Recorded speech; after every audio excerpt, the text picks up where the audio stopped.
हा खूप मोठा सण म्हणून समजला जातो। त्या दिवशी आता मला सांगा, आपला तो सण आहे, पण या सणाच्या पिरियड मध्ये जर आपल्या शेतकरी बांधवांवर जर सरकार असं घालत असलं आणि नुसती आश्वासनं जर आम्हाला मीटिंग मध्ये मिळालेली असली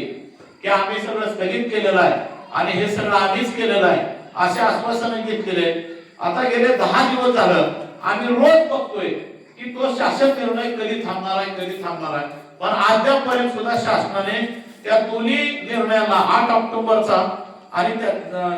2019 चा हे उजनी पर्यटनाचे दोन जे शासनाचे जे आर आहेत, हे जे आर आतापर्यंत शासनाने काही स्थगित केलेले नाही।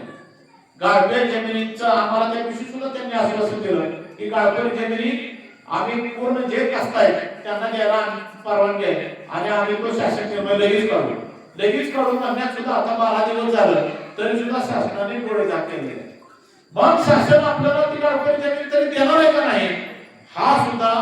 मुद्दा तारांकित आहे आणि प्रश्नांकित आहे। म्हणून येत्या गुढीपाडव्या दिवशी प्रत्येक गावात जेवढी ह्या उजनीच्या कॅटमेंट एरियामध्ये जेवढी गावं आहेत त्या गावातल्या सगळ्या धर्मग्रस्तांनी ग्रामपंचायती समोर यायचं आणि ग्रामपंचायती समोर जे 2 शासन निर्णय 2019 चा एक शासन निर्णय आणि 8 ऑक्टोबर 2025 चा एक शासन निर्णय, त्या दोन्ही शासन निर्णयाची त्या दिवशी सामूहिक